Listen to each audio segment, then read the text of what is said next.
Hello, everybody. I'm Chantel E. Jameson, digital editor for jetmag.com and ebony.com. I am here with Miss Melissa Kimball, senior social media manager for ebony.com, and Miss Taryn Payne here, the executive assistant to the editor-in-chief for ebony.com, Ebony Magazine, and jetmag.com. Now that you know who we are, this man needs no introduction. Mr. Chris Tucker. How you doing?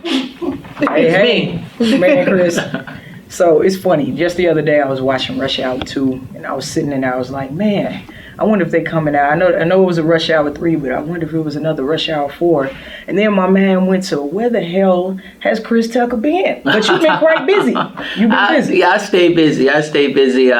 I've been here in Chicago since Tuesday. I went to the farewell speech of President Barack Obama, and we were there too. Unbelievable. We were there. Yeah, it was unbelievable, and I didn't know how big it was going to be. I didn't know it was going to be just as important as the inauguration, because I was at the first one in 2008 and 2012, and now the farewell speech, and it was just spirit. It was a spiritual. It was experience. different. It was different. I almost cried. Different. I think I cried inside. Cried in man. So you didn't cry. You let the president cry. You didn't share that moment? Yeah, I didn't want to miss nothing, because I cried, I would have missed something. So I better not cry. Let me get it. Let me soak all this in. I cry later. I cried when I got back to the hotel. Yeah, it was a very moving thing.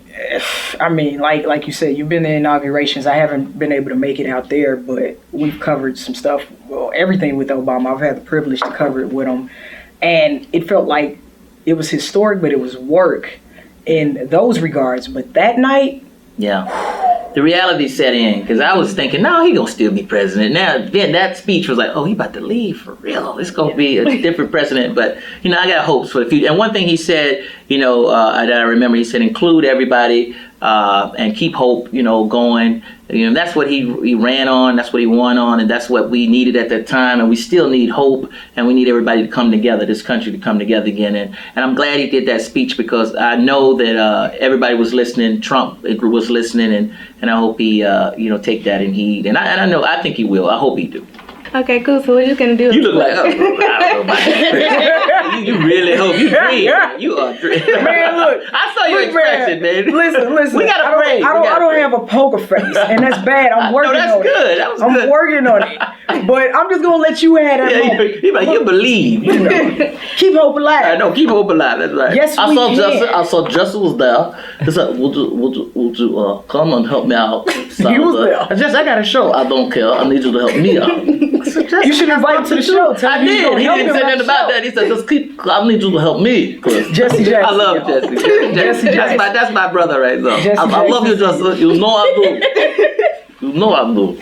So you've been in town. So you've been in town here in Chicago since Tuesday, right? And so you do have a show coming up this weekend here in the city. Tell us about the tour and what can people expect when they come out to see you? Yeah, I have a show at Chicago Theater Saturday night at 7 o'clock.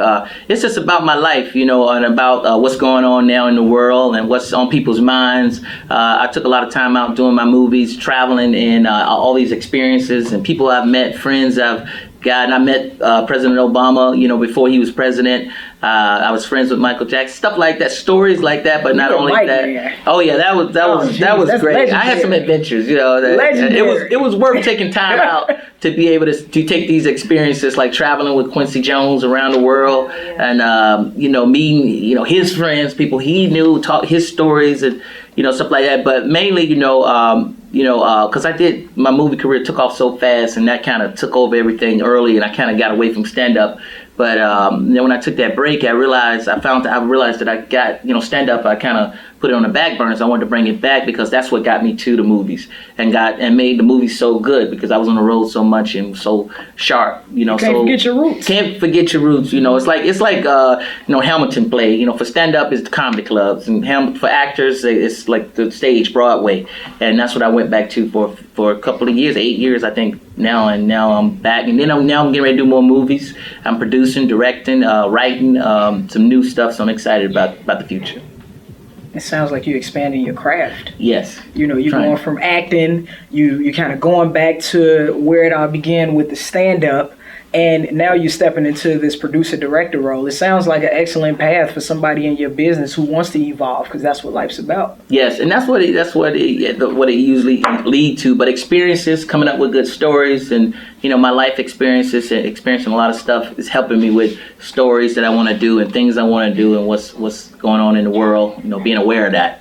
So you have a tour coming up with Dave Chappelle. Can you talk to us a little bit about that? Well, we're doing a one-off show in New Orleans, All-Star Weekend. 4 shows already sold out. Me and Dave, real good friends, and we were talking about doing something together, and then he came up with the idea. Well, we came up with the idea of doing something special on a special weekend, All-Star Weekend in New Orleans, doing 4 shows together, and it's going to be historical because 2 comedians with our caliber.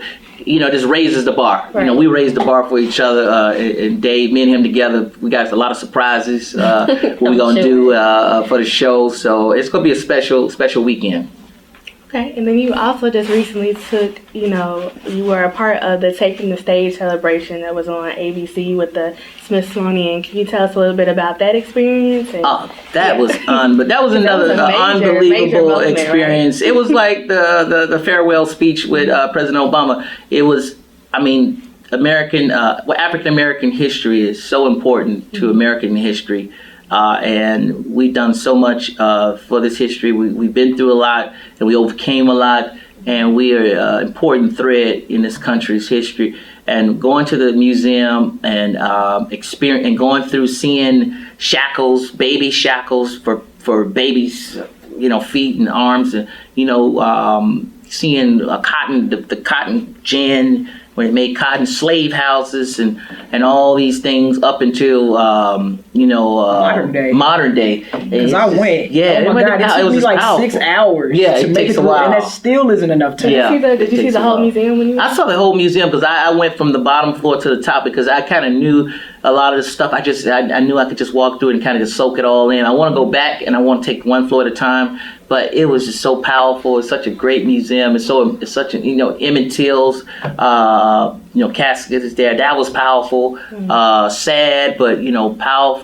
How strong his mother was to go through that and said keep the casket open. And I think you guys was a big part of that. It was on Ebony's magazine or maybe Jet. But it's part of history. This is Ebony and Jet is part of history too. Great big part of history. So that you guys are in the museum too. But it was unbelievable, powerful. Yeah, and what makes it even more powerful, in my opinion, is the fact that it took place during President Barack Obama's administration. Yeah. Well, I don't think it would have been that's God right there. Yeah, like I don't How did think that it would happen? have been it would have been very, very significant. Yeah. But I don't think it would have felt as poignant. Yeah, you're right. And you're powerful right. That's if so it would true. have taken place. That is with so another true. president. Yeah, everybody was there. And you're right. It was the timing of it was God, and it was great. It was good. Fantastic.